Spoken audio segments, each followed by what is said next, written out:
За тэгэхээр өчигдөр бас төрөөс мөнгөний бодлогыг одоо талаар бол 2026 онд баримтлах үндсэн чиглэлийн төслийг бол өргөн бариад байгаа шүү дээ. Тэгэхээр инфляцийг бол ерөөхдөө дунд хугацаанд 5% голчтой нэмэх хасах 2 одоо интервал байлгаж одоо мөнгөний бодлогыг бол одоо баримтлаа гэсэн ийм бол зарчмыг бол танилцууллаа. Тэгэхээр мөнгөний бодлогын хувьд бас инфляц бас тусгасан байсан. Инфляц яг энэ онд ямар байдлаар бас тогтворчоор байна. Хэдэн хувийн түвшиндээ хадгалагдана гэж таны тарж байгаа. Өнгөрсөн онныхоос бол үндсэндээ инфляц буурсаар Монгол банкны зорилттой түвшинд 8 орчимд барьж байгаа. Одоо энэ яг ерөнхий дүнгээр. Энэ дотор зарим нэр төрлийн бараа бүтээгдэхүүний хэрэглээний үн бол үнэхээр огцом өсөлттэй байгаа. Энийг яаж авч үзэх вэ гэдэг үл яхаарахгүй асуудал та. Ерөнхий дүнгээр бол нэг 6 нэмэх хасах 2 энэ түвшинд бол бариад явах боломжтой юм шиг байна. Яагаад гэвэл манайд нөгөө экспорт маань үндсэндээ багасаад импорт бас тодорхой хэмжээнд танагдж байгаа. Хэрэглээгээ тарахад бол өнөөдөр дийлэнхтэй бол яг хөө зээлийн хэрэглээ бол маш өндөр болж байгааг хязгаарласан. Энэ талаас аваад үзвэл ер нь бол нэг арай жоохон буурах хэмжээндээ байх төлөвтэй болов уу гэж харж байна. За мэдээж мөнгөний бодлого, хатуу мөнгөний бодлого бол хэрэгжсээр байгаа. Тэгэхээр яг энэ үед бас төсвийн асуудлуудаас нэлээд хөндөгдөж байна л да. Тэгэхээр төсвийн алдагдлаас нэлээд өндөр байхаар батлагдсан байгаа энэ үед гол эрсдлүүдийг бас ямар байдлаар харж байна? Юуны төрөнд өгнө төс батлагтаа төсвийн доктортой байдлын зөвлөмжийг дагаж явах нь яхаарахгүй энд бол нэг тал байгаа. Тэгээ төсвийн доктортой байдлын хэлж байгаа зөвлөмжийг л ер нь их муу дагж байгаа гэсэн талыг бол харж болохоор байна. Тэгээ гадаад эрсдлүүдийг хэлж байна. Дотооддоо хит ихт хэлж байна. Урсгал зардлууд маш их болж байна. Тэгээ энэ байдлыг харахад жишээлбэл төсөвт байгууллагуудын дийлэнхтэй одоо нэг орлого бүрдүүлэлт нь байхгүй болоод ирэхээр яхаарахгүй зарим зардлуудыг царцааж байгаа юм. Хэрвээ ингэж царцаах байсан бол одоо эхнээсээ эхлээд энэ төсөвтэй жоохон хариуцлагатай, хяналттай хандаж болдгоо юм уу гэсэн ийм байр суурьтай байна. Мөн ер нь бол энэ сүүлийн жилүүдэд сүүлийн 7-8 жилд бол Монгол улсын урсгал зардал бол хэд өндөр болсон. Тэгээ энэ зардал өндөр болж байгаа хэмжээгээр түүнийг доктортой барьна гэдэг бол нэг бол энийг эргээд бууруулах хэрэгтэй болно. Эсвэл орлогоо нэмэгдүүлэх хэрэгтэй болно.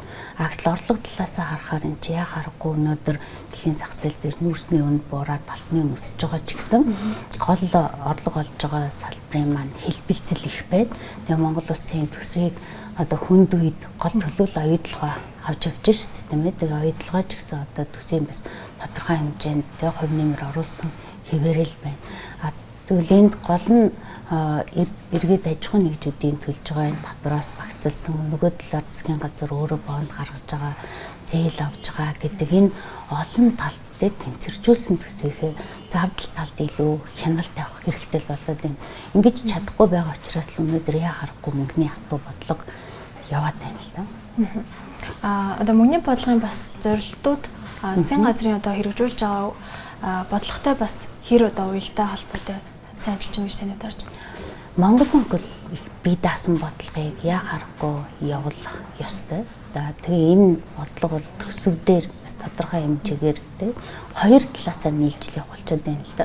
Тэгэхээр ихэнхдээ гол төлөв бид наранда сөрсөн бодлого явуулах хэмжээнд хүрчээд байгаа нь өөрөө бол энэ зах зээлийн тогтолцооны үндсэн голтролоор явж чадахгүй байгаа юм болов уу гэж харж байна. Зах зээлийн голтролоор явахын тулд өнөөдөр бид нэр зөвхөн орлого бүрдүүлж байгаа уулуурхай салбараа биш экспорт хийх бусад салбараа хармаар байгаа байхгүй. Тэгээ бусад салбар дээр өнөөдөр яг ковидын үеэс эхлээл сэрэг татаасаар явсан ноос ноолны салбар өнөөдөр өөрөө хэмжээнд бураад ирлээ, экспорт нь бураад ирлээ. Төлөвний дараагийн алхам юу вэ гэдэг ийм асуудал гарч ирж байна тийм. Тэгэхээр мөнгөний бодлогын хувьд яг мөнгөний нийлүүлэлт харьцангуй их байгаад байгаа болов гэдэг талаас хардаг. Дотоодын нийт бүтээгдэхүүн тодорхой хэмжээнд эргэлдэж, мөнгөний эргэлтийн хурдаа бид нэр ер нь сааруулахгүй байх нь чухал.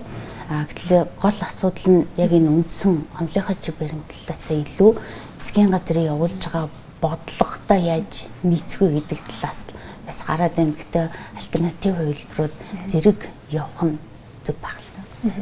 За үүнээс гадна бас 5 жилийн хөтөлбөрүүд одоо яригдаж явж байгаа. Тэгэхээр энэ хөтөлбөрөөс гол одоо үйл явц болон одоо уялдаа холбооны хэр одоо нэр юм явагдаж юм гэж таны тарж байна. За 2000 одоо өмнөх 5 жилийн хийгээ те 21-с 25 оныхыг урьдчилсан гүйцэтгэлийг хэлээд хэлмээр байгаа байхгүй. Чинь 5 жилээр явсан урьдчилсан гүйцэтгэл нь одоо бол гарсан байх чиг хандлагатай баймаар ш.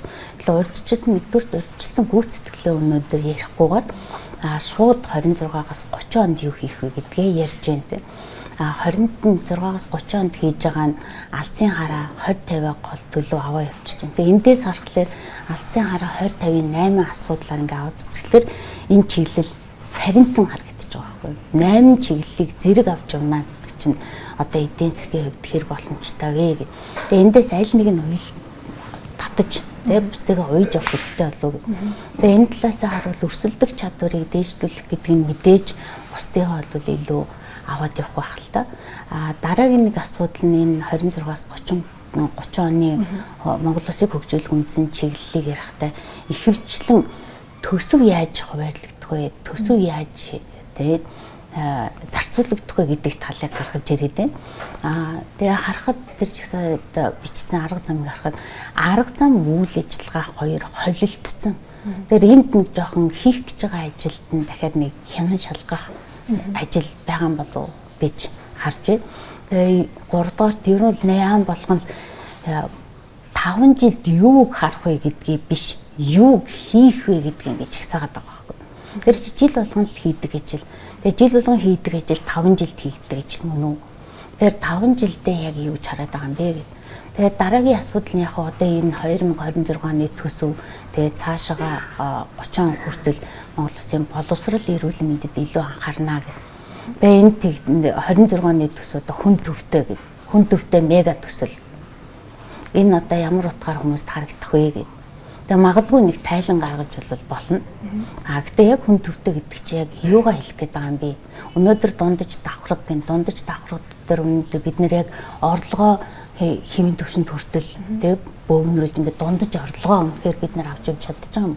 Нөгөө олон бодлогуудын уялдаагүй байдлаас болоод ингээд талд ер нь сарничсан байгаад байгааг эргээд нэгтгэж зангилах илүү нэгдмэл болгох тэр тал бол үнэхээр сул харагдаж байгаа юм болов уу гэж бодож байна. Сүүлдээс Азийн хөгжлийн банкнаас энэ болон эх оны төлийг бол 5.7% өснө гэж бол тооцоолсон байна. Тэгэхээр мэдээж хэрэг нүүрсний экспорт сул байгаа мөн одоо төсвийн зарцуулалтаас буурсан зэрэг нь бол төсөөлөл буруулах гол хүчин зүйл болно гэдгийг бол онцлсан баг шүү дээ. Тэгэхээр ерөөхдөө яг энэ оны хамгийн одоо гол сорилтуудыг бас ямар байдлаар харж байна. Яг харахгүй одоо энэ гадаад дотоод нөхцөл хүчин зүйлээс хамаарат дотоодын бүтээгдэхүүний өсөлт бол ер нь жоохон буур хандлага ажиглагдаж магадгүй. Үүнийг бол бас л төсвийн доктортой байдлын зүйл бол ер нь сануулад байгаа тийм. Тэгээ гадна талаа харахад ер нь манай хөрш орон гэхэд л өнөөдөр адилхан эдийн засгийн өсөлт нь буураад явж байна. Тэгээ манай улсын хэд хэрвээ энэ эдийн засгийн өсөлтийг өмнөх хэмжээнд хатгалыг бол бид нар уул уурхаагаас гадна дараагийн Монгол улсын тэгээ хэмжээнд энэ дотоодын нийт бүтээгдэхүүнийг бууруулахгүйгээр явах салбар юу вэ гэдэг дээр бид нэр их авч үзэх хэрэгтэй болж байгаа юм болов уу гэж харж байна. Тэгээ магадгүй энд бид нэр одоо яриад байгаа соёлын бүтээч үйлдвэрлэлийн салбарч гэдэг юм уу те. Аль эсвэл Монгол Улсын хэмжээнд хүнсний хангамж гэж байгаа бол хүнсний үйлдвэрлэлийн шүлжигээ бид нэр илүү доктортой байлгах гэдэг энэ талаас авч үзүүлээс боломжтой байгаа. Тэгээ дотоодын нийт бүтээгдэхүүнийг ерөнхийдөө илүү өсгөх чиглэлийн ямар салбар байна, доктортой барьж явах салбар ямар байна, буурах гэдэг нь аль вэ гэдэг дээр өнөөдөр бас тодорхой хэмжээгээр зах зээлээс дахиад өгж байгаа болов. Тэгэхээр энэ буурах гэдэг дээрээ бид нэр харах хэрэгтэй байгаа. Магадгүй бид нэр уул уурхайн салбарыг дандаа үнийн өсөлтөд түүхий эдийн гэдгээр үнийнх нь бууралтыг хараад ийм байдлаар голлох нөлөөтэй. Гэтэл нөгөө талдаа Монгол улс чинь нийшийн хэлбэрээр хөгжүүлээд явах салбар байгаад байна те. Эдгээрийг зангидах дахиад нөгөө уялдуулах нэгдмэл байдал байх асуудал гарч ирж байгаа. Тэгээ энд бол хүнсний үйлдвэр магадгүй те соёлын бүтээч үйлдвэрлэлийн салбар бол энэ эсрэг ажиллах сигнал болж болох болов уу гэж харж байна. Өнөөдөр яг эрчим хүчний реформ гэдэг дээр бид нэр хараад байна л та. Эрчим хүч яг тодорхой хэмжээгээр үнийн өсгөөд ингээ явцсан одоо тэрийг яаж докторт авч явах вэ гэдэг тал дээр байна. Гэтэл дахиад өөр хувилбарууд Монголд бол хангалттай байна л гэж харж байна. Эрчим хүчний реформоос гадна бас татварын реформууд яригдаад эхэлсэн. Тэгэхээр эдийн засгийн хувьд бол яг энэ реформ яг одоо хэрэгжид бол бас одоо хангалттай биш гэдгийг бол хэлж байгаа шүү дээ. Тэгэхээр ер нь татрын реформ дээр таны бас байр суурь. Татвар дээр яг бид нэр өмнөх тэгээд нэлээд олон жилийн хугацаанд энд ярьж байна. Тэгээд дахиад бас нэг юм өмнө хийсэн ажлын гүйцэтгэл сургамж юу исэн бэ гэдэг тал дээр бид нэр ерөөсөө тийм мөшгөх судалгаа хийхгүй байна л да. Тэр одоогийн хийх гэж байгаад нь тулгараад байгаа асуудлыг илүү яриад идэг юм болов. Өмнөх дээрээ алдсан дээрээ юун дээр суралцаад явах вэ гэдэг тал нь ер нь бодлогын төвшөнд ч судалгааны төвшөнд ч нэг харагдахгүй байна л да.